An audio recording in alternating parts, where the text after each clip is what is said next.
আসসালামু আলাইকুম এভরিওয়ান। তো আমরা অনেকে সিডাব্লিউ ক্যালকুলেটর কিনতে চাই। অনেকে কনফিউশন যে ক্যালকুলেটরটা আসল না নকল এটা কিভাবে দেখব। তো এটা দেখার জন্য আমরা প্রথমে ক্যালকুলেটর অন করব। ক্যালকুলেটর আমাদের অন হয়ে গেছে। তো অন করার পরে আমরা সেটিংয়ে যাব। তো না সরি ক্যালকুলেটর পরে আমরা মুটে যাব। তো মুটে গেলাম। তো মুটে যাওয়ার পরে যদি সেটিংয়ে যাই তো আমাদের এই যে মানে একটা কোড আসে, মানে স্ক্যান আসে। তো এটা আমরা ফোনে স্ক্যান করে দেখতে পারবো যে, আর যদি স্ক্যান আসে তাহলে মনে করবেন যে ক্যালকুলেটারটা আসল ক্যালকুলেটার। তো নর্মালি যেগুলো ফ্যাক ক্যালকুলেটার ওগুলো এরকম স্ক্যান আর কি আসে না।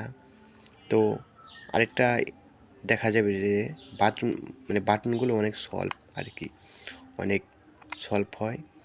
তো আরেকটা বিষয় হচ্ছে এখানে আপনারা দেখতে পাচ্ছেন যে একটা মানে সোলার প্যানেলটা জ্বলছে। তো সোলার প্যানেল আমরা যখন এখানে হাত দেব তো এখানে দেখতে পাবেন যে সোলার প্যানেলটা অফ হয়ে গেল।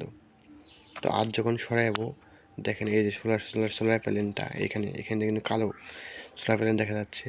যখন আমরা হাত দেবো যখন আলো পড়বে না, তো আলো না পড়লে সোলার প্যানেলটা অফ হবে। যখন হাত সরাবো তখন এই সোলার প্যানেলটা কিন্তু শো করবে। তো এটা আরেকটা টেকনিক এটা।